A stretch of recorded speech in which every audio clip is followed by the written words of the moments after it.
ভালোবাসার আরেক নাম যত্ন। তুমি আমায় যত্ন করে রেখো, আমি তোমায় আজীবন যত্ন করে ভালোবেসে যাব। ভালোবাসি বলতে হবে না, ভালোবাসা তো সবাই বলে, কিন্তু তুমি তার চেয়ে আমায় ভালো রাখতে শেখো, কারণ ভালোবাসি বলার চেয়ে ভালো রাখাটা সবচেয়ে বেশি জরুরি। আসসালামু আলাইকুম ভিউয়ার্স, কেমন আছেন সবাই? আলহামদুলিল্লাহ আমি ভালো আছি। আশা রাখছি যে যেখান থেকে আজকের আমার এই ব্লগটি দেখছেন সবাই সুস্থ আছেন, ভালো আছেন এবং নিরাপদে আছেন। চলে এলাম নতুন দিনে নতুন আরেকটি লাইফস্টাইল ব্লগ নিয়ে। আশা রাখছি প্রতিদিনের মতো আজকের ব্লগটাও আপনাদের অনেক ভালো লাগবে। আজকের ব্লগটা আমার কাছে একটু স্পেশাল। এর কারণ হলো আজ ভ্যালেন্টাইন্স ডে, তার উপর বসন্তের দিন তো চলে এসেছে, আর অন্যদিকে শবে বরাত। তো সব মিলিয়ে এমন দিন তো আর মনে হয় না কখনো ফিরে পাবো। তো এই স্পেশাল দিনটাকে একটু স্পেশালভাবে ক্রিয়েট করার জন্য ভাবছি একটু স্পেশালভাবে একটু আয়োজন করি।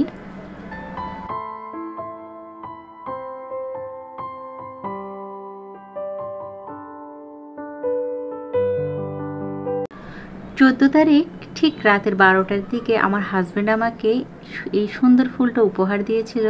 তো হঠাৎ করে তো আমি সারপ্রাইজড হয়ে গিয়েছিলাম, কারণ সে সময় আমি একটি কেক ডেলিভারি দেওয়ার জন্য একটি কেক বানাচ্ছিলাম। তখন তো আর শ্যুট করা হয়নি। তো ভাবলাম ঘুম থেকে উঠে সকালে নাস্তা খেয়ে, একে তো শবে বরাত, তার উপরে 14ই ফেব্রুয়ারি, সেজন্য দোনোটা সংমিশ্রণ রেখে একটি মিষ্টি জিনিস বানাই। এই যে জিনিসটা আমি বানাচ্ছি সেটা হলো গাজরের পায়েস। তো অনেক দিন ধরে ইচ্ছে করছিল গাজরের পায়েস বানানোর জন্য।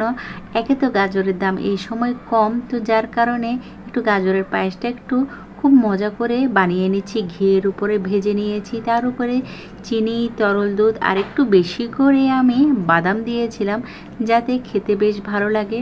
তো এদিক দিয়ে পুরোপুরি প্রসেসটা তো আপনারা দেখে ফেলেছেন, কত সুন্দর করে আমি এই গাজরের পায়েসটা রান্না করে ফেলেছি। ঠান্ডা হয়ে যাওয়ার পরে আমি সুন্দর করে সেই সুন্দর ফুল দিয়ে আমার বারান্দায় এই সুন্দর মুহূর্তে নিজের জন্য একটা স্পেশাল প্লেস রেডি করেছি, যেখানে বসে আমি আয়েশ করে সকালে নাস্তাটা উপভোগ করব আর সেই সাথে একটু চা খাবো। অনেকটাই বেলা হয়ে গিয়েছিল এই কাজগুলো করতে করতে। তো সুন্দর করে ডেকোরেশন করে নেওয়ার পর আলহামদুলিল্লাহ আমার থেকে বেশ ভালো লেগেছে।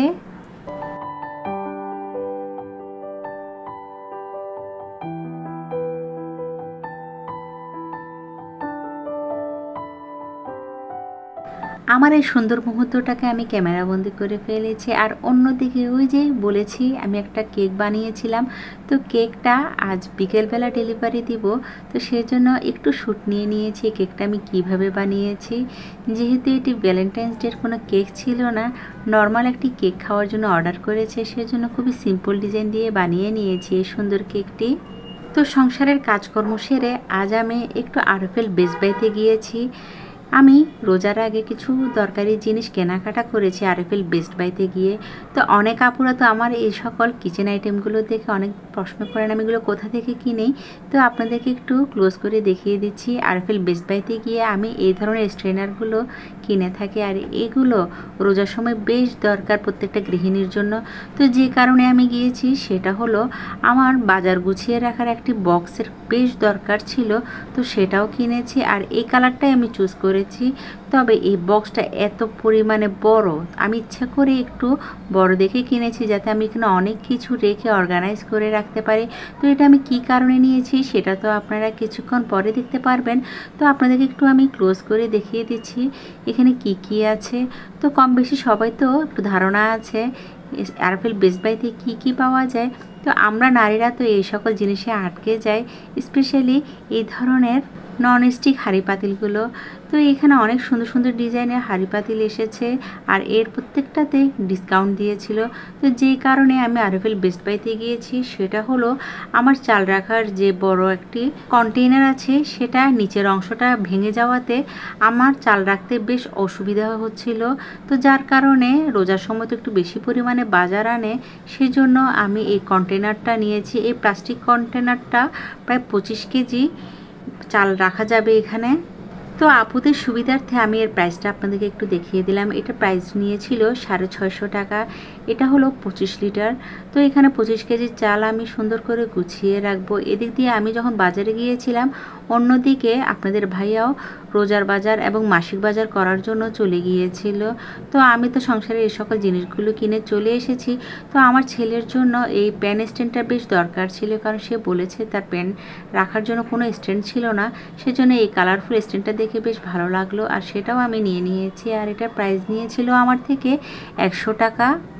তো ওই যে সংসারের জন্য কিনতে যাই একটি, কিন্তু অনেক কিছুই কিনে আনতে হয়। তো যে বাস্কেটটা আমি কিনেছি সে বাস্কেটটা আমি বুঝতে পারছি না এখানে এত ছোট কেন মনে হচ্ছে। এটা ঢাকনা সহই আমি নিয়েছি, আর এটার প্রাইস নিয়েছিল আমার থেকে 330 টাকা। তো এই কালারটা আমার থেকে বেশ সুন্দর লেগেছে, তবে এর উপরে কিন্তু যথেষ্ট পরিমাণে ময়লা ছিল। তো এদিক দিয়ে আমি আপনাদেরকে একটু মেপে দেখাচ্ছি এই বাস্কেটটির সাইজ কত বড়। আমার বরাবর 1 হাত এই বাস্কেটটির সাইজ ছিল। তো বুঝতে পারছেন যথেষ্ট পরিমাণে বড়, আর এখানে অনেক কিছু আমি অর্গানাইজ করে রাখতে পারবো। তো এই জিনিসগুলো তো আমাদের গৃহিণীদের বেশ দরকার, কারণ যে কোনো জিনিস গুছিয়ে রাখতে এই জিনিসগুলো বেশ উপকার। তো এত সুন্দর এই বাস্কেটটা আমার বেশ ভালো লেগেছে, আর কালারটাও আমার থেকে অনেক পছন্দ হয়েছিল, অনেকটা মিষ্টি কালারের মধ্যে, তবে এটা পিঙ্ক কালার নয়। তো এতই ময়লা ছিল এর মধ্যে, তো ভালোভাবে ক্লিন করে আমি আমার দরকারি জিনিসগুলো এখানে গুছিয়ে রাখবো। তো এই হলো আমার আরএফএল বেস্ট বাই থেকে আমার কিছু দরকারি জিনিসপত্র কেনাকাটা, যেগুলো আমাদের প্রত্যেকটা গৃহিণীর জন্য বেশ প্রয়োজন এবং দরকারি। তো কেমন হয়েছে আমার এই সংসারের টুকিটাকি কেনাকাটাগুলো, সেটা চাইলে আপনারা আমাকে কমেন্ট করে জানাতে পারেন। এদিক দিয়ে আমার ঘরে তো বাজার সব চলে এসেছে, রোজার বাজার এবং মাসিক বাজারগুলো। তো সব কিছুই আমি এখন গুছিয়ে নিব। আলহামদুলিল্লাহ আমি রোজার প্রস্তুতি শুরু করে দিয়েছি। তবে এখানে যে বাজারগুলো আপনারা দেখতে পাচ্ছেন এগুলো কিন্তু 14ই ফেব্রুয়ারি নয়, এগুলো করেছিল 10ই ফেব্রুয়ারি। তবে একটু লেট করে এই ব্লগটা শেয়ার করেছি। তো ওই যে কন্টেনারটা কিনেছি সেই কন্টেনারের মধ্যে যে চালগুলো এনেছি সেগুলো ঢেলে রেখেছি, আর সুন্দর করে গুছিয়ে নিব। গত কয়েকদিন ধরে সংসারের কাজ তো নিয়ে সবসময় ব্যস্ত থাকি, কিন্তু এখন আবার এক্সট্রা করে আরও কিছু কাজ নিয়ে ব্যস্ত থাকতে হচ্ছে, কারণ এদিক দিয়ে শীতের সবজি, তার উপরে রোজার যে সকল ইফতারগুলো আছে সেগুলো ফ্রোজেন করে রাখতে হবে। এক প্রকার একটি মানে প্রেশারের মধ্যেই আছি, কারণ এই সমস্ত কাজগুলো করতে হলে তো একটু হার্ড ওয়ার্ক করতে হবে। তো যার কারণে আমি তো একা মানুষ, আর আমাকে হেল্প করার মতো তেমন কেউই নেই। তো একা হাতেই এই সব কিছু জিনিস আমি গুছিয়ে নিচ্ছি। তো এই জিনিসগুলো তো গুছিয়ে রাখতে হলে এই ধরনের বাস্কেটগুলো এত প্রয়োজন, কারণ আমার এই সকল জিনিসগুলো গুছিয়ে রাখতে একটু প্রবলেম হয়। যদি বাস্কেটের মধ্যে গুছিয়ে রাখি তাহলে যে কোনো জিনিস আমার খুঁজে পেতে বেশ সুবিধা হয়। আর একটা জিনিস কি, যে কোনো এই সকল জিনিসগুলো যদি আমি কোনো ড্রয়ারে গুছিয়ে রাখি তাহলে সব কিছুই একসাথে বের করে ফেলতে হয়, তারপরে আমার নিতে হয়। তো এই ধরনের বাস্কেটগুলোতে রাখলে যেখানে জিনিস সেখানেই রেখে দিয়েছি, আর আমার খুঁজে পেতে তেমন একটা ঝামেলা হবে না। এই বাস্কেটের লিডটা যখন আমি লাগাতে গিয়েছিলাম তখন এই বাস্কেটের যে উপরে প্লাস্টিকের যে ঢাকনাটা আছে সেটা যে একটু বাঁকা ছিল সেটা আমি খেয়াল করিনি। তো যার কারণে এটা যখন আমি ঢাকনা দিতে গিয়েছিলাম তখন অনেকটাই আমার প্রবলেম হচ্ছিল। এদিক দিয়ে আমার যে ডাইনিং ওয়াগনটা আছে তার নিচের অংশে যে আমার ক্যাবিনেটটা আছে সেই ক্যাবিনেটের মধ্যে এই সকল জিনিসগুলো গুছিয়ে রাখছি। এদিক দিয়ে এই বাজারগুলো গোছাতে গোছাতে আজান দিয়ে দিয়েছিল। আমি এই সময় নামাজ পড়ে আবার আমার সংসারের কাজকর্মগুলো শুরু করে দিয়েছি। তবে আমার বাজার গোছানোটা একটু এলোমেলো ছিল। আমি যদি এই সময় একটু সুন্দর করে শ্যুট করতে যেতাম তাহলে আমার থেকে আরও লেট হয়ে যেত। আমি খুব বেশি টায়ার্ড ছিলাম, তো যার কারণে খুব একটু সুন্দর করে গুছিয়ে ব্লগটা রেডি করতে পারিনি।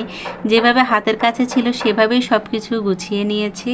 আর একে একে আমার ক্যাবিনেটে আমি সুন্দর করে সব কিছু অর্গানাইজ করে রাখার পরে আমার এখন অনেকটা রিল্যাক্স লাগছিল, কারণ এভাবেই যদি এই ধরনের ক্যাবিনেটগুলোতে যে কোনো জিনিস, স্পেশালি রান্নাঘরের জিনিসগুলো গুছিয়ে রাখা যায় তাহলে অনেক রান্নাঘরটা পরিষ্কার থাকে, আর সেই সাথে এই সকল জিনিসগুলো ময়লা হওয়ার কোনো ভয় থাকে না।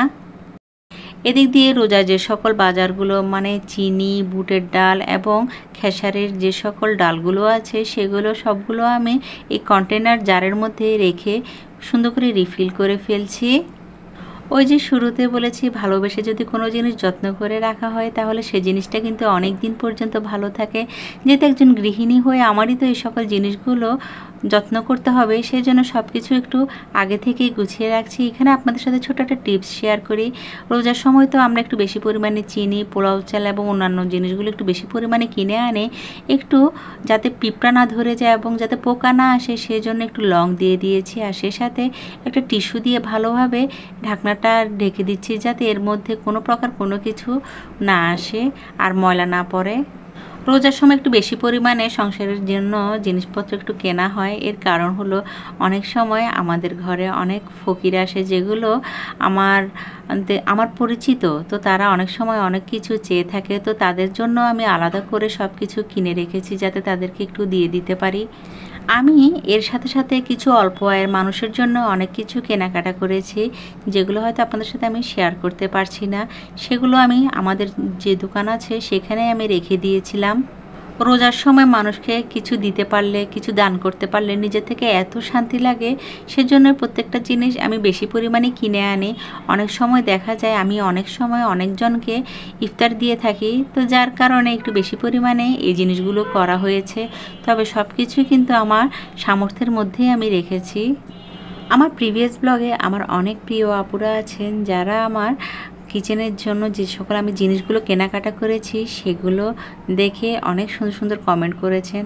তো আমি এই জিনিসগুলো ব্যবহার করে কতটা উপকৃত হয়েছি সেগুলো তো আমি ব্লগে শেয়ার করেছি। আপুদেরও কিন্তু অনেক উপকার হয়েছে এই সকল জিনিসগুলো দেখে।